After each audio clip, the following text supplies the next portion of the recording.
রাধে রাধে বন্ধুরা, কেমন আছো তোমরা? আশা করছি তোমরা সবাই খুব ভালো আছো। আমিও ভালো আছি। আবারও চলে এলাম তোমাদের সামনে নতুন একটা ভিডিও নিয়ে। পূর্ব মেদিনীপুর জেলার ছোট্ট একটা গ্রাম থেকে আমি প্রণীতা। আমার এই ছোট্ট পরিবার মা ছেলের স্বপ্ন চ্যানেলে তোমাদের জানাই অনেক অনেক স্বাগত আর অনেক ভালোবাসা। আর আজ হলো বৃহস্পতিবার। তো বৃহস্পতিবার সকালে স্নান ধ্যান করে ঠাকুরের বাসন টাসনগুলো ধোয়াধুয়ি করে নিয়েছি। বেশ কয়েকদিন তো আমি তো পুজো দিচ্ছিলাম না, 4-5 দিন হয়ে গেল।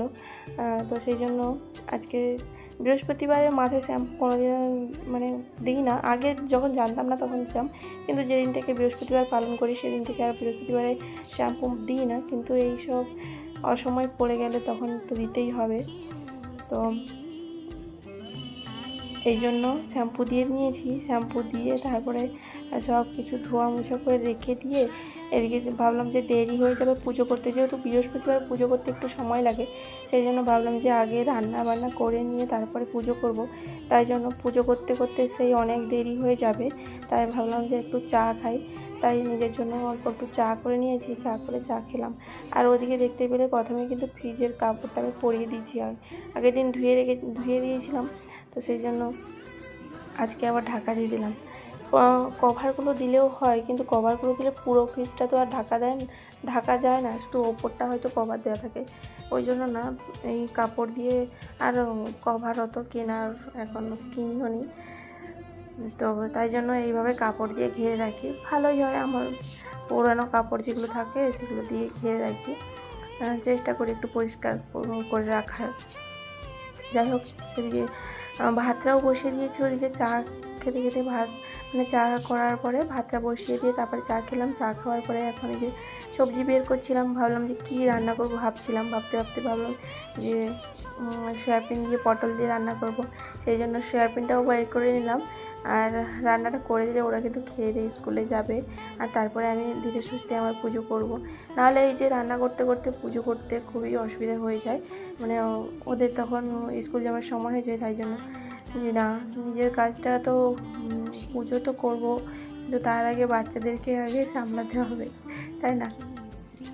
তাই জন্য রান্নাটা আগে শুরু করে দিয়েছি। ওরা কিন্তু এখনও আসেনি, ওদের আসতে এখন আমার ছেলের টিউশনটা ছুটি হয় অনেকটা দেরিতে, সেই জন্য মেয়েকে নিয়ে আসে, তো ওই জন্য দেরি হয়ে যায় একটু। যাই হোক, এদিকে পটল কেটে নিলাম আর আলু ভাতের মধ্যে দিয়ে দিয়েছি। ভাবছিলাম যে আলু সেদ্ধ ভাত আগে করে দেবো, তারপরে পরে রান্না করব। তারপরে ভাবলো না, আগে তরকারিটা রান্না করেই নিই, একবারে যা রান্না করব রান্না করে নিয়ে তারপরে বাকি কাজ হবে। সেই জন্য পটলটা কেটে নিলাম। আর একটু পেঁপেও দিয়েছি, জানো তো, পেঁপেটা ছিল, তাই জন্য পেঁপে অল্প একটু দিলাম। আর করবো ভেন্ডি আলুর তরকারি, সেই জন্য ভেন্ডিটাও কেটে নিচ্ছি। তো আজকে বেশি কিছু এমনিতেই বেশি কিছু করে রান্না করি না, 2-1টা করে রান্না করি। তাও সেই সবজি রান্না করলে একটা হয় না, 2-3টে হয়ে যায়।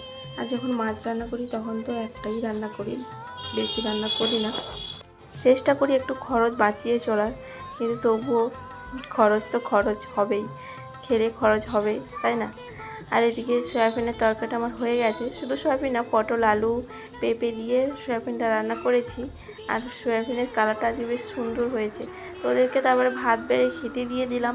খেতে দিয়ে ওরা তো ওদেরকে রেডি করে দিলাম, ওরা স্কুলে চলে গেল। তারপরে আমি আবার গেছিলাম ফুল আনতে। আজকে সকালে ছেলেকে ফুল আনতে দিতে মনে নেই, তাই জন্য আবার ফুল আনতে গেছিলাম। সেই জামা কাপড় ধুয়ে পুরো রান্নাঘরটা পরিষ্কার করে টরে দিয়ে তারপর সমস্ত কাজ সেরে গেছিলাম ফুল আনতে। ফুল নিয়ে এসে এখন এই যে পুজো দিচ্ছি। পুজো আমার প্রায় হয়ে গেছে, এখন আরতি করছি। বেশ কয়েকদিন পরে পুজো দিয়ে যেন মনটা শান্তি হয়ে গেল। সত্যি বৃহস্পতিবারে মা লক্ষ্মীর পুজো না দিতে পারলে না খুবই খারাপ লাগে। মনে হয় যেন কি যেন কিছু একটা কাজ করিনি এরকম মনে হয়, ভালোই লাগে না। আর মাঝে মাঝে সবসময় আবার বৃহস্পতিবারে বন্ধ হয় না, মাঝে মধ্যে একটা বৃহস্পতিবার বন্ধ হয়ে যায়, তখন যেন কেমন একটা লাগে। তো মেয়ে তো কয়েকদিন পুজো দিচ্ছিলো, তবে ও তো বাচ্চা মানুষ, তত একটা ভালো পারে না। আমার ছেলে বলছে কি ওকে পুজো দিতে না বলো, ও পারেনি পুজো দিতে, কেমন করে পুজো দেয়, পুজো দিতে ওকে না বলো। তবু আমি না বলিনি, সে যেমন পেরেছে তেমন দিয়েছে। তো আমি আজকে পুজো দিলাম। দেখো, এই যে ফুল নিয়ে এসেছি, এত ভালো লাগছে দেখতে। দেখো, ফুল দিয়ে এরকম সাজিয়ে দিলে খুব ভালো লাগে দেখতে, তাই না? আমার তো গাছ নেই, আর গাছে এখন ফুল ফুটেও নি, তাই জন্য কিনে নিয়ে আসতে হয়। যাদের বাগান আছে তাদের বাগান থেকে ফুল তুলে ফুল দিয়ে ঠাকুরের সাজিয়ে পুজো দিলে এত ভালো লাগে, সত্যি মনটা অনেক আলাদা শান্তি আসে যেন। পুজো করে এসে এখন ভাত বেড়ে নিয়েছি, খাওয়া দাওয়া সারবো, কারণ এখন বাজে প্রায় 1-1:30। বিকেলে এখন এসেছি ওপরে এসে অনেক সময় এসেছি, ঘরটা ঝাড় দিয়ে তারপরে ওপরে এসেছি। আর এদিকে দুজন এরা থাকবেই, ওরা আসে বেশিরভাগ, আমি আসি না, আমাকে আজ বকাবকি করতে আমি ওপরে এসেছি, আগের থেকে এসেছি অনেকটা আগে থেকে। আর ওই যে দূরে দেখা যাচ্ছে, দেখো জমিনে জল হয়ে গেছে কতটা করে দেখা যাচ্ছে। এপাশের দৃশ্যটা বেশ ভালো লাগে, বেশ সবুজ সবুজ সবুজ সবুজ হয়েছে, কিন্তু এ পাশটা ততটা ভালো লাগে না। যাই হোক, এই পাইপের উপরে এখন বসে আছি, জামা কাপড় সব মেলা আছে, নিয়ে নিচে যাব। আজকে বেশ দুপুর থেকে বৃষ্টিটা বন্ধ আছে, তার জন্য জামা কাপড়গুলো মেলে দিয়ে গেছিলাম 12টার দিকে।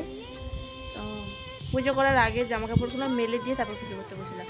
তখন কিন্তু 3বার বৃষ্টি এসেছিলো, পুজো করা হচ্ছে তখন একবার উড়ন্ত বৃষ্টিটা চলে এসেছিলো, কিছু সময় পরে আবার বন্ধ হয়ে গেছে, জোরে পড়ছিল আবার বন্ধ হয়ে গেছে, তারপরে আবার কিছু সময় পরে আবার একটু চলে এসেছিলো, আবার বন্ধ হয়ে গেছে, এই করে করে 3বার বৃষ্টি হয়েছে।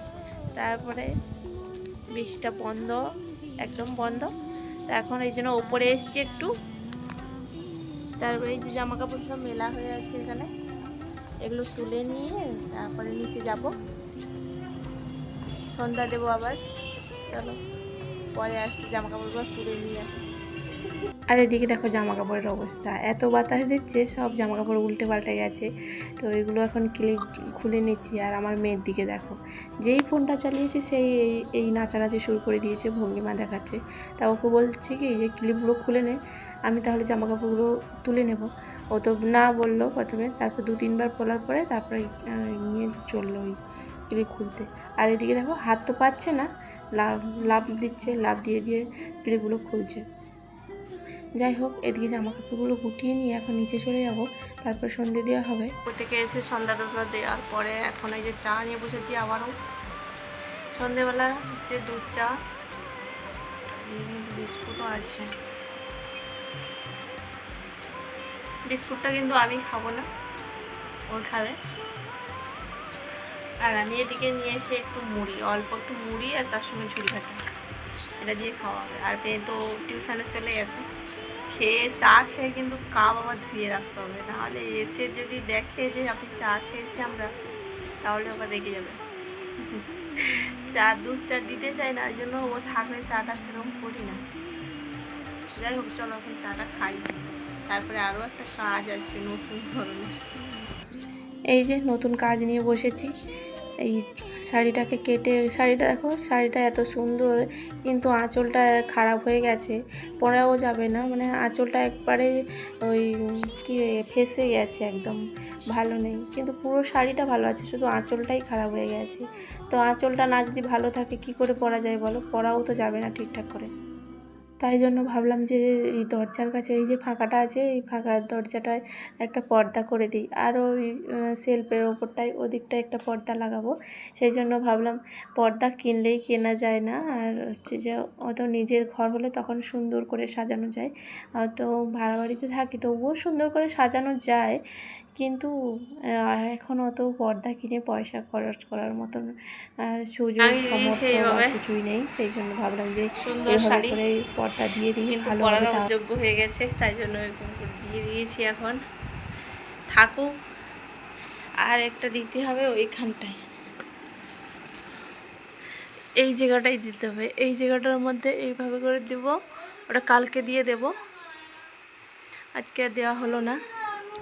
আর এই জায়গাটা একটু দেব, এই জায়গাটায় এই যে ফাঁকাটা আছে এইখানটায় দেব, ওটা কালকে দেব। যাই হোক, চলো, আজ আর দেওয়া হলো না, কালকে ওগুলো মানে সব রেডি করা হয়েছে, কালকে শুধু একটু লাগাতে হবে। এটাই যেমন পিন মারতে হবে, আর সেখানেও পিন মারতে হবে, আর এখানটায় পিন মারার কোনো মানে পিনটা আগে থেকেই মারা ছিল, যাই জন্য পরিয়ে দিয়েছি। যাই হোক, চলো, ভিডিওটা আর বেশি বড় করছি না, সবাই ভালো থেকো, সুস্থ থেকো, আবার দেখা হবে।